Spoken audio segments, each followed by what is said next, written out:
smart enough to win. That's how the story starts. Learning is the edge that sets your work apart. When the stakes get high and the pressure never stops, smart learning in your pocket puts your business at the top. Welcome to the Learning Advantage, from insight to impact, where we're going to show how smart learning fuels real business results. I'm Deb Laurel, and I'm your host. Welcome to the Learning Advantage. We're happy to have you. For over 40 years, Laurel & Associates Limited has worked alongside national and international managers to help them build their confidence in their own competence, to successfully manage employees, and create and maintain a positive, healthy, and supportive work environment where employees want to stay and do their best. We focus on making lackluster leaders legendary. The purpose of the Learning Advantage, from insight to impact, is to discuss how smart learning fuels real business results.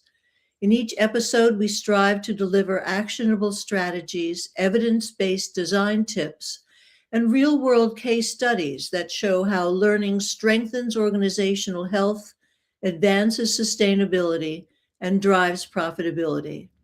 For that reason, I'm delighted to introduce our guest for today, W. Gene Coburn. Welcome, Gene. Hey, thank you, Deb. I'm just thrilled to be able to talk with you because that we share both the same passion for learning and development. So it's really nice for you to invite me today. I'm thrilled to have you. Gene is a seasoned talent development executive and learning professional, a people-focused learner with a passion for helping individuals and organizations grow.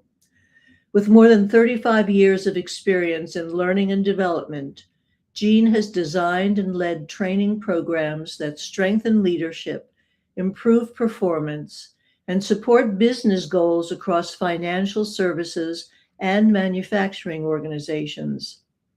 Gene has held senior organizational learning and development roles at Woodforest National Bank, Citizens Bank, Chemical Bank, and Denso, partnering closely with executives and frontline leaders alike.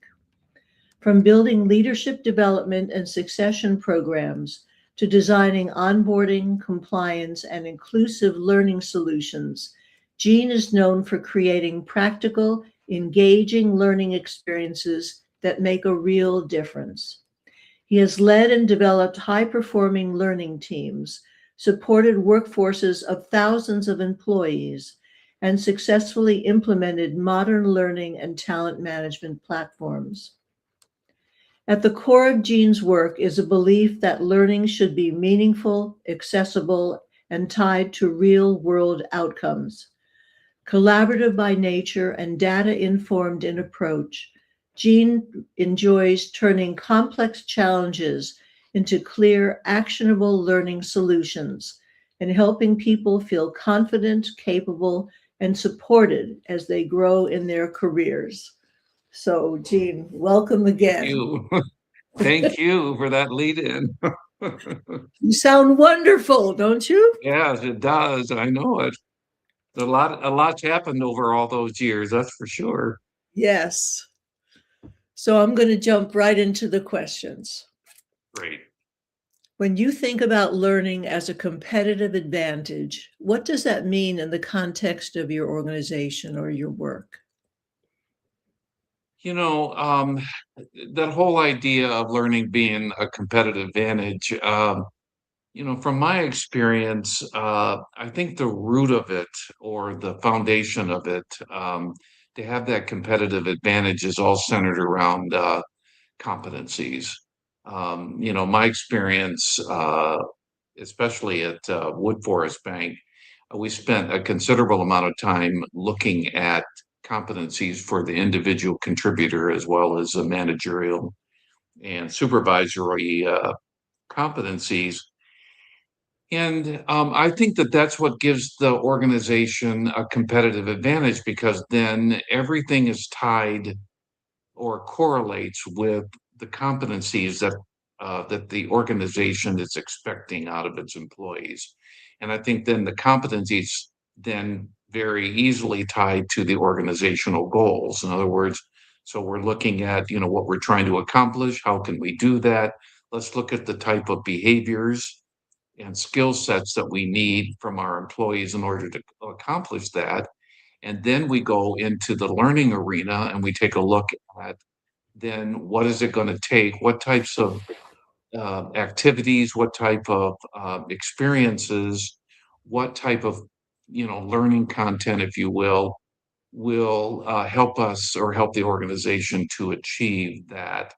Um, so then, with that said, I think that people have a better understanding of what are the expectations, and then I think the company or the organization can better manage their attainment of their goals. When we were at Citizens Bank, and this is years ago, it was in Flint, Michigan, and when competencies were kind of coming into their own, and there was a lot of discussion about competency-based training and behaviors and whatnot. The managers were starting to breathe a sigh of relief because then they all had the same playbook. They all had the same language. And I think that that's what gives them the competitive advantage because it's, is it kind of that cultural thing? It's what everybody knows that everybody else knows. And so then when you go around the organization and you start talking about behaviors, you look at your performance evaluation platforms, and if those are all tied to those competencies, it seems like to me, and what I've learned and seen is then I think the company is able to move quicker because we can make decisions about what it is that we need to do, and then it's like it's a common language across the company. So, to answer that just in one way, I think that that's probably what I've seen is gives the company a competitive advantage. Having that shared language, that knowledge of what's expected. Absolutely. Definitely, it's the expectations that I think sometimes we assume people know, and when it can be codified and it's all across the company, then it seems like everything that the employees do, everything the organization does, it all lines up, and there's no question. So. Absolutely. Can you share a specific example where a learning initiative moved from insight to impact and how you measured that impact? Yeah, I was thinking about that this morning, and there were a couple different programs. One that we did at Citizens there, and then one we designed in Wood Forest there in Houston area. Um, and it was a supervisory type program. One I think was called Supervisor Essentials, and the other one was Aspiring Leader. And I think you'll probably remember that because you and I worked together to create the learning plans for those. And uh, what I think was the success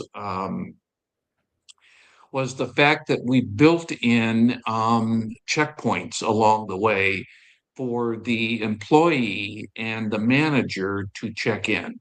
And we also created guides for the manager. Now, that was not met with woohoo from the managers because they're saying, this is one more thing that I have to do. You're the learning and development folks. I thought that's what you all do. And we said, well, this is a partnership here. And so what I think really helped those programs was the partnership, first of all, with the managers. But then we provided tools and resources so that they could engage the employees along the way. And then also the learning was in small pieces or chunks. We call it micro learning or whatever. But it was in it was designed in such a way is that they could have the learning, they could experience it, and then now you go back to the workplace and let's try it.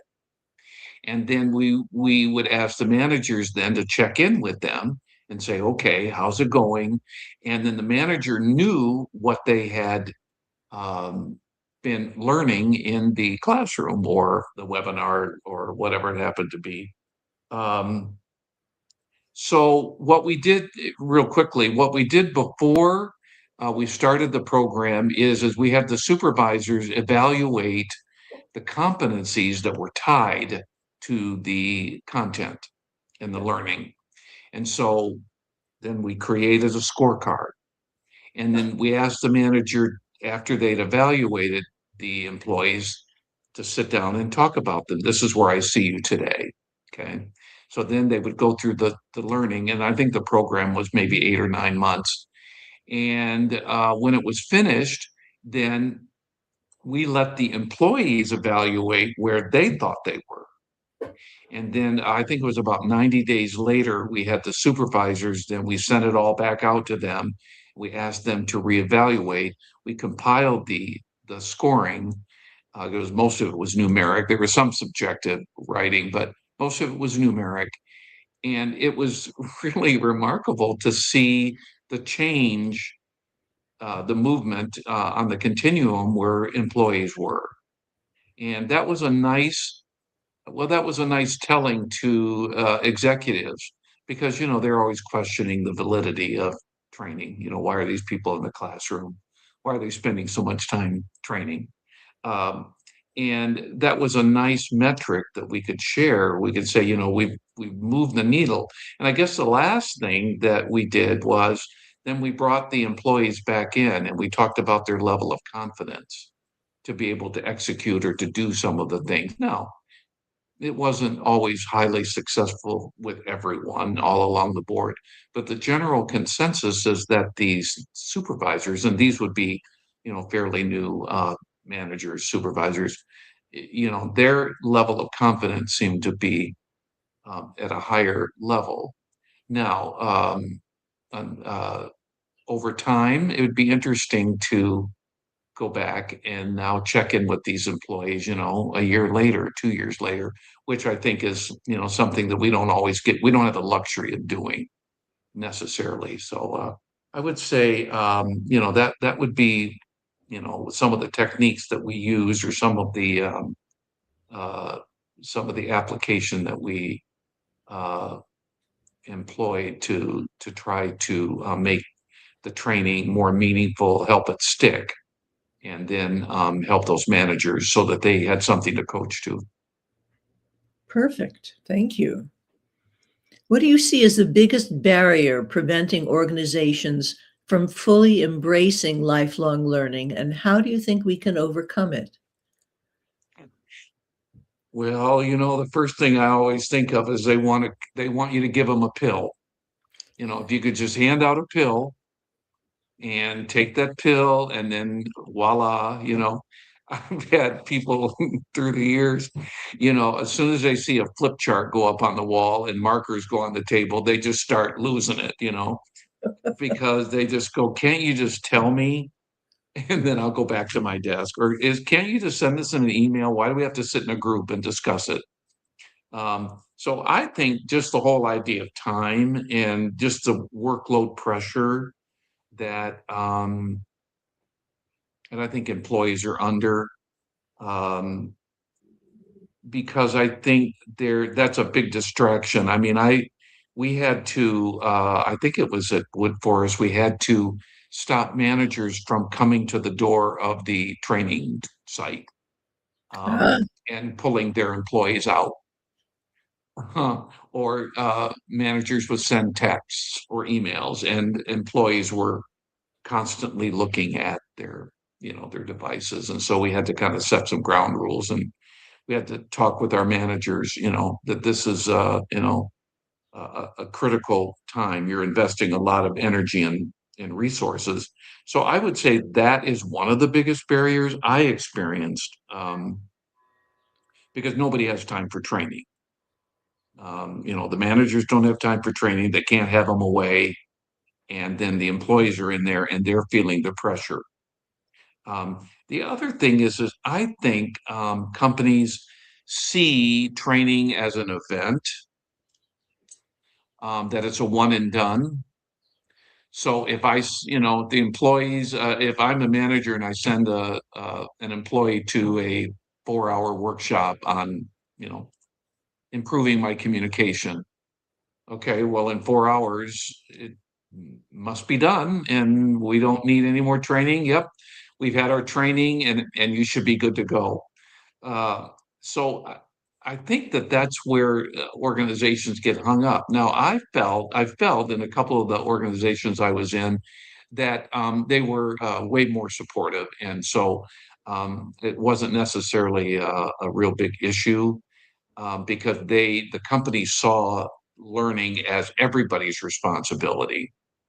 It's just not the L&D or HR's responsibility or the learner's responsibility or the employee, but it was the manager's responsibility then to hold the employees accountable for those behaviors, and then for the organization to, especially at the executive level, to demonstrate visible support for the training. Because I don't know I'm sure from your experience or from some of the listeners, you get that support maybe at that first level or second level, and then it drops off. And then sometimes a manager go, "What? You went to training? You've been out of the office." Um, and then I would just say the last thing about that is making sure, one of the barriers is that we set up expectations for people to be successful. Um, I've been in situations where the expectation was they would be able to come out at the end and be able to build a computer, as an example. Well, that's probably not going to happen. So the expectations that it's incremental, and so this is the first phase, or this is the second step, or the third step, and it's a process rather than just being one shot deal. So Which is why I think so many organizations are focused on learning in the flow of work.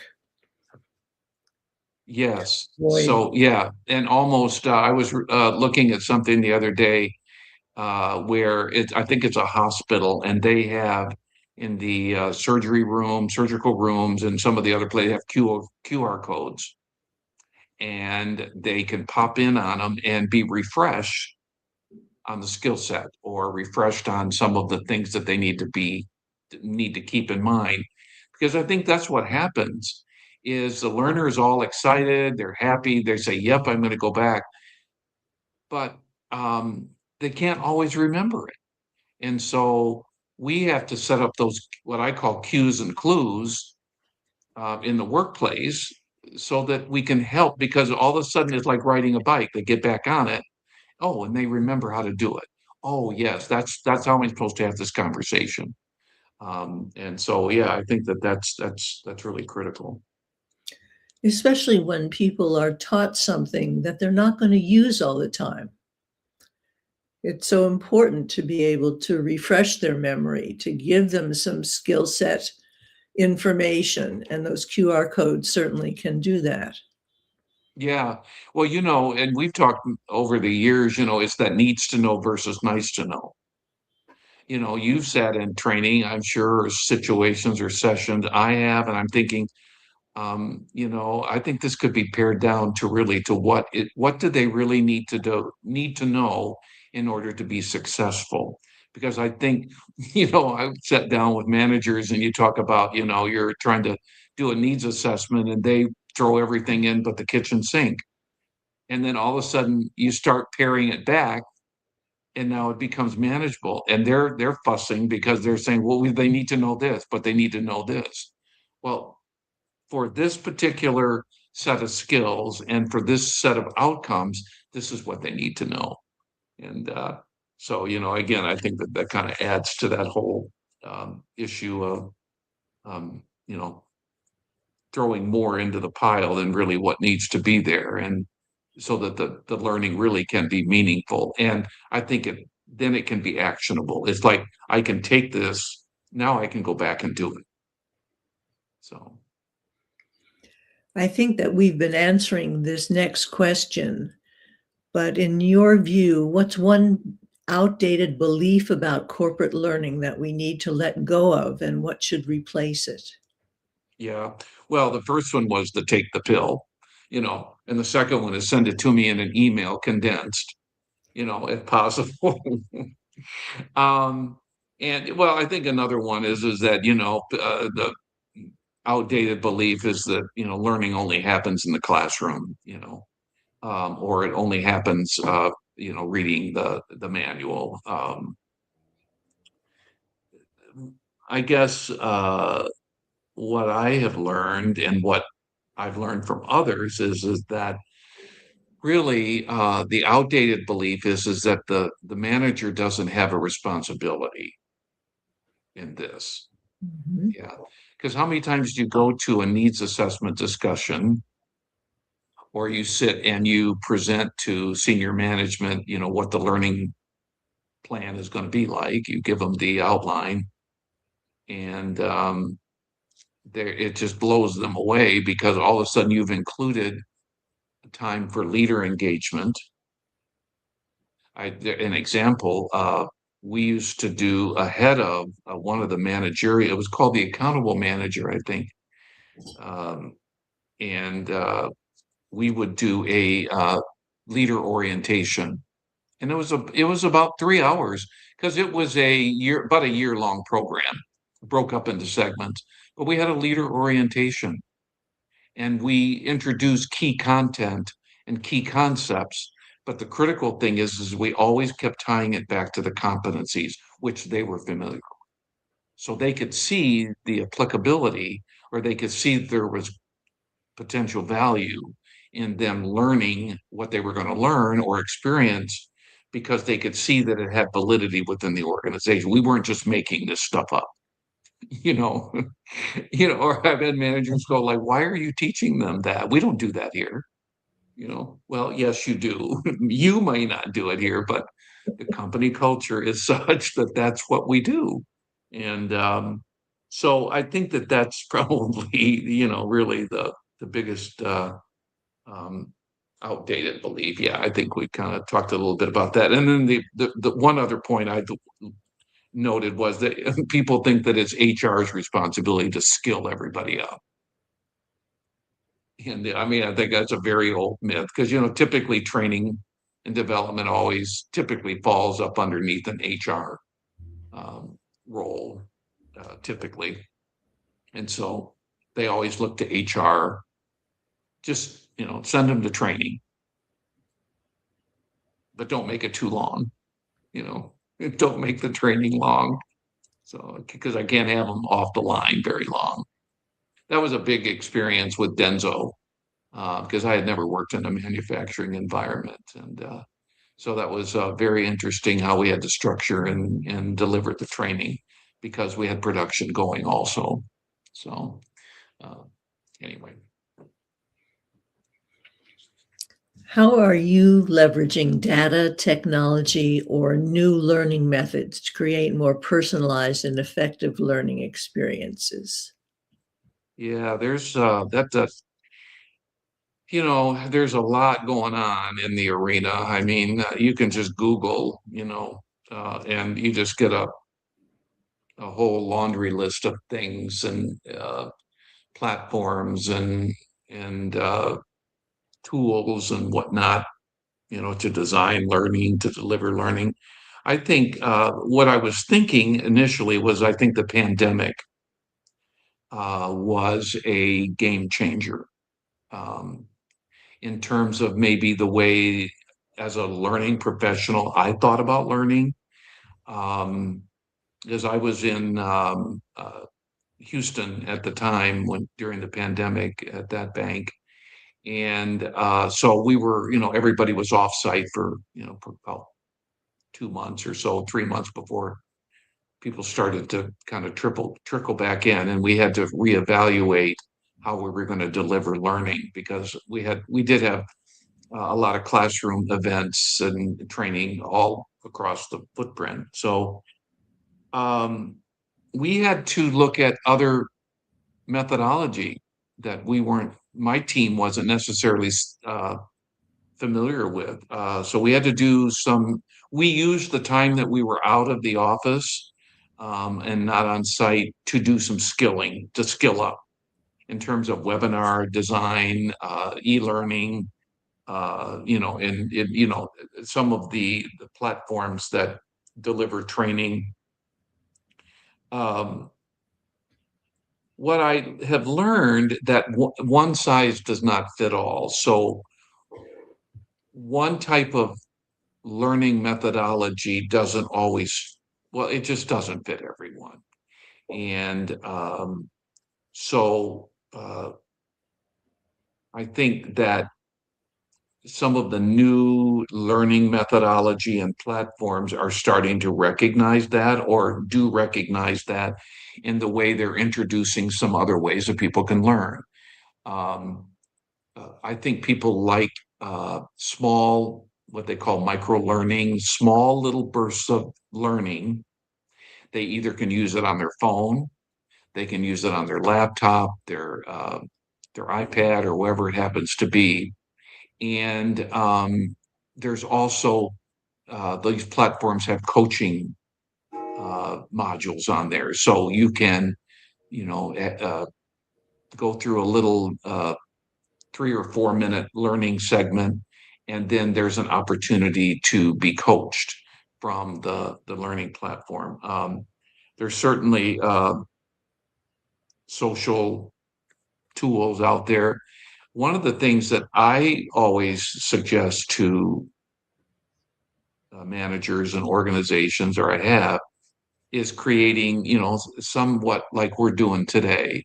And when we were running the Aspiring Leader program, we had within their schedule, we had time built in where they would come together and do, at that time, we would do a Zoom meeting, and there would be discussion questions that would get sent out ahead of time. And then the group would come together. Or one of the things that they had to do is they had to partner up with one of their cohorts, have a discussion, and then be prepared to come back to the group and talk about, what they had shared with each other. So I think that I would always recommend looking at those kind of platforms that enables people to not necessarily be in the classroom, because we know the cost and the time and the resources is a big concern for everybody. So what we learned in the pandemic is well, there's some other ways people can learn by bringing them together. So I would always recommend, looking for those social and collaborative tools that would help. And then finally, just to reiterate the whole idea of micro learning, I think in that one supervisory program, we had lots of small little bursts of learning, and they could do them at their own leisure, but they had a scorecard and they had to keep track of, how they had accomplished. And then the managers also had a few that would help support, so that when it got time for coaching, that they could, they had a mutual language that they were talking about. I know there's a Great. lot of AI out there. I think that's probably another whole um, uh, podcast, probably. There certainly is a lot of AI out there. If you could give one piece of advice to leaders who want to build a true culture of continuous learning, what would it be? Deb, I think that's probably some of or that is a foundation, I think, of successful learning in the organization is quite oftentimes the management either doesn't know how to, or they aren't interested in modeling the behavior that's expected. I had an example when I was at Denso. Sometimes, um, the leaders, I think they called them the sub leaders. They would be in, for some supervisory training, and they would say, "We love it, but we're concerned because when we go back to the line, that's not how they do it." And they will say things like, "Well, they do that in training, but that's not how we do it on the line." Um, and so one of the things that we would hear back in the evaluations that we would get, and then some of the discussion is that it was hard to implement because not everybody in the organization, not the management hadn't adopted the behavior. You know, um, we're talking to managers about showing empathy. We to talk about the fact and the feeling of of demonstrating some empathy, and then so the employees go back and try to demonstrate that, and they say, that's not how my manager says. If I tell you what to do, then that's what you do. And the employee just came back from a session that talked about, you have an engaging discussion and you talk about, well, what do you think you can do? What can you do to help solve the situation, so that it's a collaborative situation. So I would say to leaders that if you don't know what's going on in the classroom, if you don't know what's going on in the learning, then it's your responsibility to find out. I would always encourage the managers to sit down after the employee has been through a learning session and have a discussion. And I think that's where we were pretty good at Wood Forest about implementing those leader guides for the managers. We would send out a synopsis, and then we would send out some questions. And I think it's important too, I would say that so that the learning doesn't become an event, that we really do check in with them um, and provide feedback, because I think that that's one thing that I have seen over and over in employee surveys and questionnaires and whatnot. And managers always get dinged by that fact that I didn't know that I wasn't performing. I didn't know that I had made those mistakes. And then all of a sudden you bring me in and you start pointing all this stuff out, and I've never had a chance to address that. And so, um, in order for the organization to have a culture of continuous learning, um, coaching is paramount, and it can be hard. It can be difficult, and I think that's why we, as learning and development leaders, we want to spend time talking about coaching and how to do it and how to do it effectively, so that it really is a collaborative discussion, so that it's not me telling you how to fix it. Because I really think most of the time the employees know. We have to be the conduit to ask those questions. Why do you think that this happened? What do you think you can do differently next time so that it doesn't happen? Or what do you think you need, either from the organization, or really bring it more personally? And this is kind of scary for managers to say, well, what do you need from me? What can I do to help you? And, I always hear is that the employees will say, boy, it would be really nice if my manager would sit down and talk to me. Not only talk about what's not going well, but tell me what is going well. And so, uh, yeah, that coaching is I think is at the heart of learning, because we can sit in the classroom, we can watch a podcast, we can do an e-learning module all day long, but if there isn't any reinforcement or checking in, then I think we're missing the mark, and we're spending a lot of time and energy that is not giving us it's not helping us meet our goals, not only in terms of the skills and abilities of the employee, but if these folks can't do what we're looking for them to do, then we're missing the mark as an organization, I think. Oh, I absolutely agree. And it's terrible if you're an employee to be in limbo, to not know what you're doing well, to not know what you need to fix, and to deal with the fear of that, which is, Well, yeah, I think you're right. So oftentimes, you know, a branch manager will, call into HR and talk to their HR business partner and say they want to put them on a written warning, let's say, put them on some kind of corrective action or performance improvement plan. And so then the HR business partner will do their due diligence and say, so, well, what have you done up to this point? And they will say, well, they know they shouldn't be doing that. Well, have you told them? Well, they just know. Um, or have you talked to them? Well, no. Well, I mentioned it. Okay, so then I mean, what's going to happen. What has to happen is we have to go back and we say, you need to have a conversation with that employee. So again, it's that whole idea of continuous learning, because maybe those are some skills that the employee had been in some training to learn, but no one ever followed up. Nobody was helping. Nobody was checking in to see, could they do it? And if they were struggling, and then what do we need to help you? They just, it's just easy to just, push them out the door and find somebody else that can do it. Kind of anecdotally, but I think that learning can be in team meetings. Learning can be in what we would call a daily huddle.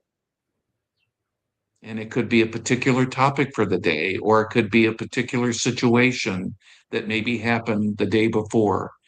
And we bring it up as an opportunity for learning. Or, we would suggest that you assign a topic to one of the employees, or a concern that might have been brought up, or let's say it's a customer service situation.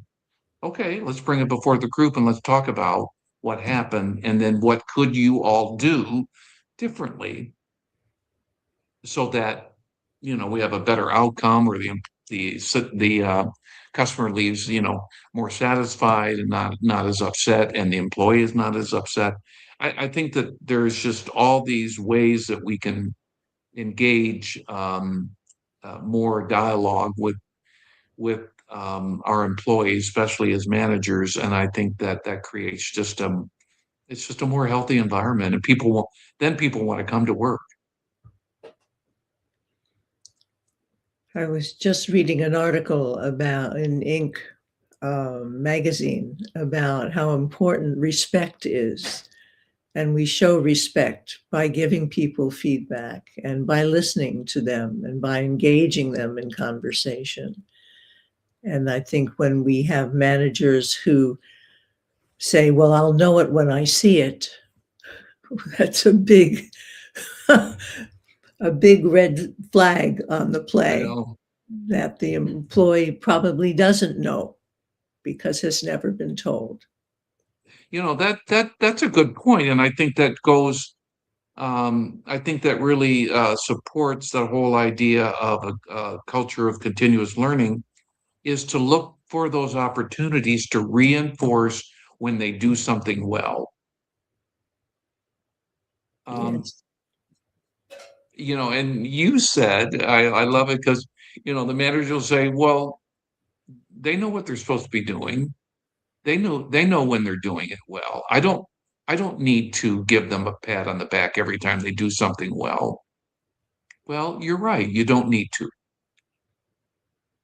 the other side of it is not everyone is the same. So when you provide feedback and kudos, some need more encouragement than others. Others just fine. You say, "Hey, things, how are things going? Going great. Need anything from me? Nope, I'm doing good. Yep, everything seems to be going well." And you may not have to say anything again for a month. The other employee, you recognize they need that encouragement. And so I think, again, in a culture of continuous learning, you adapt your coaching style because it goes back to that one size does not fit all. Not everyone is the same. Not everyone needs that level of reinforcement. And so then conversely, it goes to the other side is when you see things that are going awry or that's not going well, that you take the opportunity to bring them in and you catch it before it becomes a real serious problem.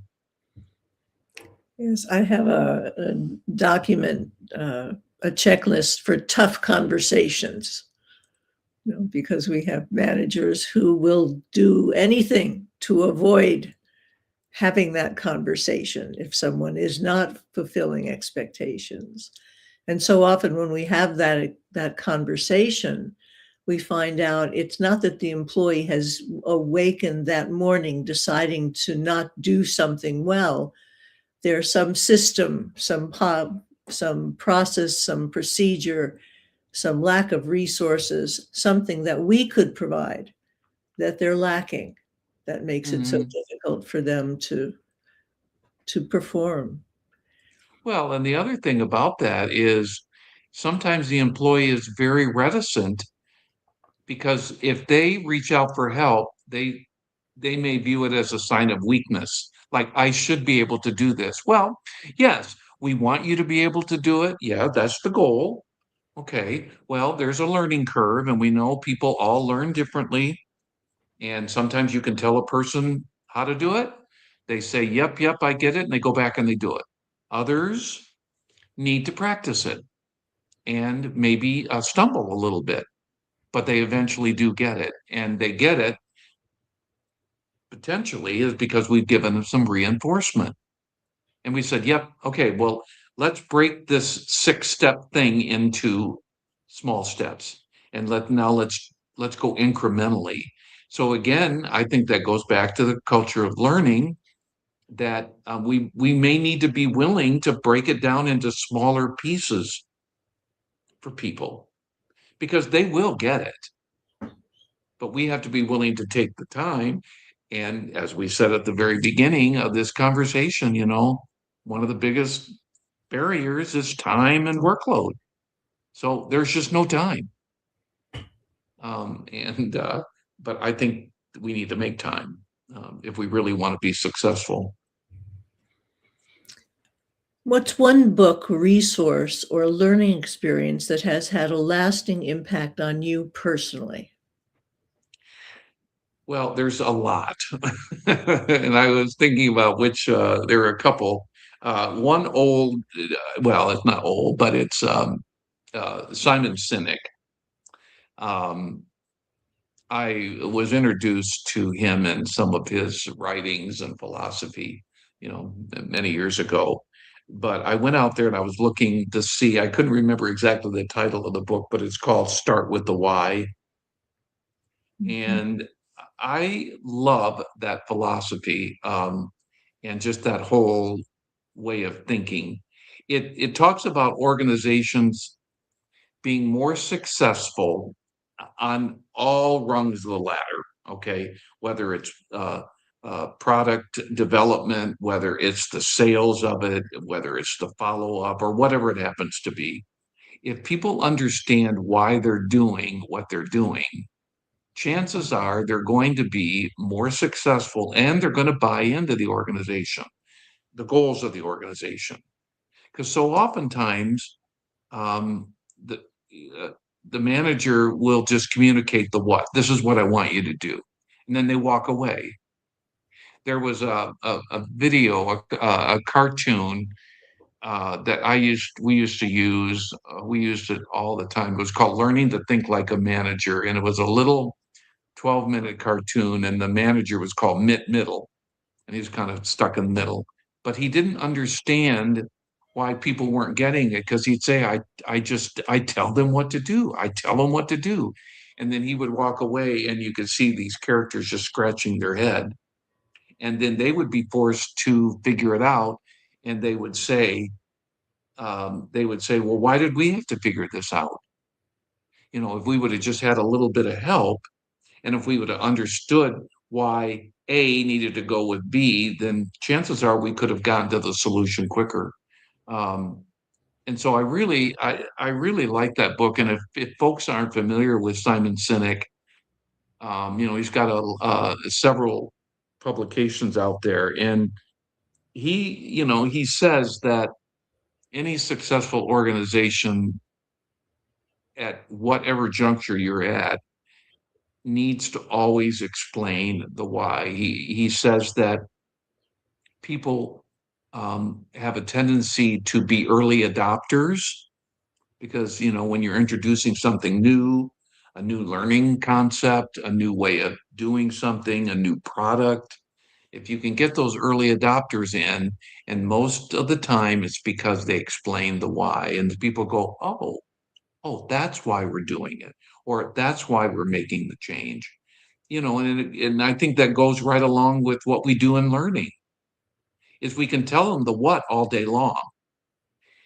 But I would always challenge the facilitators and learning folks. I would say, you make the statement, and then you ask them, well, why do you think we would do that?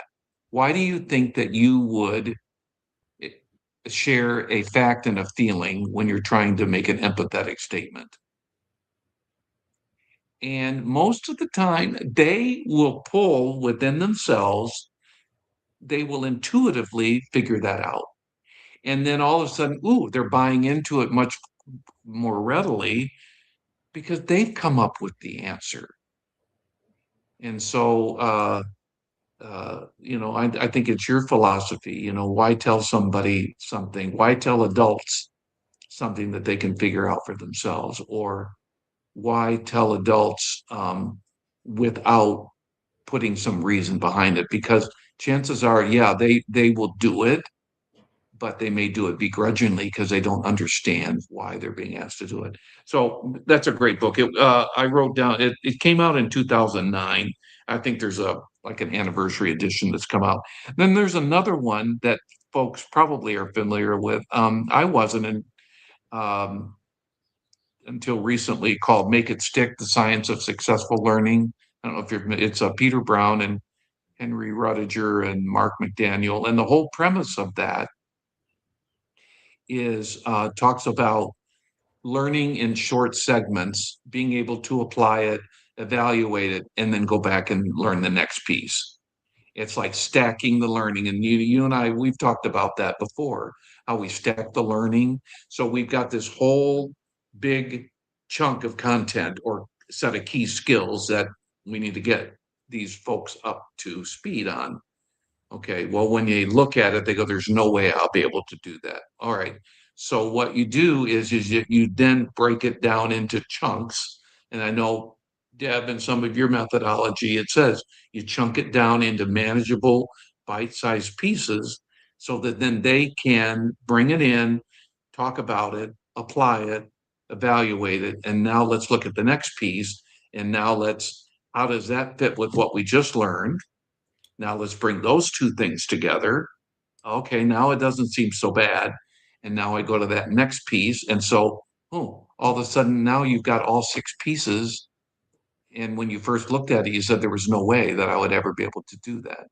So I think that's the premise of that. And it also goes back to that needs to know, nice to know. That the learning will stick if it's needs to know information rather than giving them all this nice to know. I forget which bank. I think they all do it. Is when you get with the subject matter experts and the designers would sit down with them to design training, compliance training, and that's something that's a bad word, in companies, you got to go to compliance training. But they were we were customizing some things. And I mean, the subject matter experts would have pages and pages and of all this stuff. They said, "Oh, they've got to know this. They've got to know this." And so when you sit down with them and then talk to them and say, "What is it that they really need to know?" Oh my gosh, you're back down to what, a page, maybe a page and a half. They said, "Oh my gosh, we've got to have this. We've got to have that." And that's kind of what they talk about in successful learning, is that as learning professionals, we have to trust the process. We have to trust in the methodology that we're using, and the organization has to trust us that we know what we're doing. And of course, if it misses the mark, then right, we maybe have the wrong person in the seat. But in general, it's trusting the process and really getting to the heart of what it is that people need to be able to do. Because you ask the manager, you would say, "Well, what is it that they're not doing that they need to do today?" And a lot of times they can't articulate. Well, they just need to be better with the customer. Okay, well, what does that look like? Well, yeah, they just have to be nicer. Okay, well, what does nice mean? And now you start working it down, and then all of a sudden you get to the heart of, because if you walk into a training session and say, "We're going to learn how to be nice," does anybody know what that looks like? Which you might do as a starter. But anyway, I always laugh at these managers when they can't articulate, but they know they need training. They need training. That's why they call HR. That's why they call you, Deb, because I know they need training. So I've had some good, I'm sure we could share lots of good stories about that. Yes, we could. So is there anything, we're done with the questions. Is there anything you'd like to add? Um, you know, uh, the only other thing, as we've been sitting here talking, is that you and I spent lots of time together working out content and trying to make it engaging. Is that it really, learning needs to be participant centered. It has to be learner centered. I remember I'm old, so I started out many, many years ago, and the training was, well, back then it was maybe a flip chart, and there would be bullet items on it, and you read them, ask if there's any questions, and then we got to PowerPoint, and we got colorful with our slides, but we turned around and we were reading them, and people would sit in the back of the room because you would have the three up, the you would have the slides on a handout. So they would pick up the handout, and that was their training. They would take some notes on the side. You know what I'm talking about, how we would print those for the learners, because that's what they wanted. Then all of a sudden we realized that that's not working. They're not getting it. They're not being successful. And the managers were saying that. I sent them to training and they can't do it.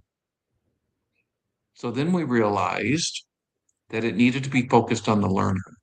It's the learner that's doing the learning. We, as learning professionals, are just a conduit. We provide the arena. We can provide questions to stimulate the discussion. We can give them a nugget of information, but it should always be about them. And we've done lots of train the trainers, together over the years, and you can just tell when, we're going to have some coaching, with some of these folks because they think it's all about them. And really, the facilitator that's what they're doing. They're facilitating the learning, and I think then it's about providing engaging activities, and exercises and have it all be participant driven so that they're actively doing something in the learning process, that we're not just standing up and reading the slides and talking at them rather than talking to them and with them. So that would be my little nugget. The whole focus is to build their confidence in their own competence. And if they're not practicing and applying it in the classroom, they're unlikely to do it outside the classroom. That's huge, isn't it? That's huge because the classroom is a safe environment. And they get to be with their peers and they build this cohort if they're together for a while. And they begin to trust each other and they can make mistakes with each other and they can learn with each other. But we want them to walk out and feel confident that I can do this. I can do this. And then we have to have the managerial support back on the job. Right. Thank you, Jean. This has been a wonderful conversation. How can people get in touch with you? Yes. Should I'm going to give you my email and my cell phone. And how would you want me to give it to them right now? Just spell it out? Or Yes. you send it out?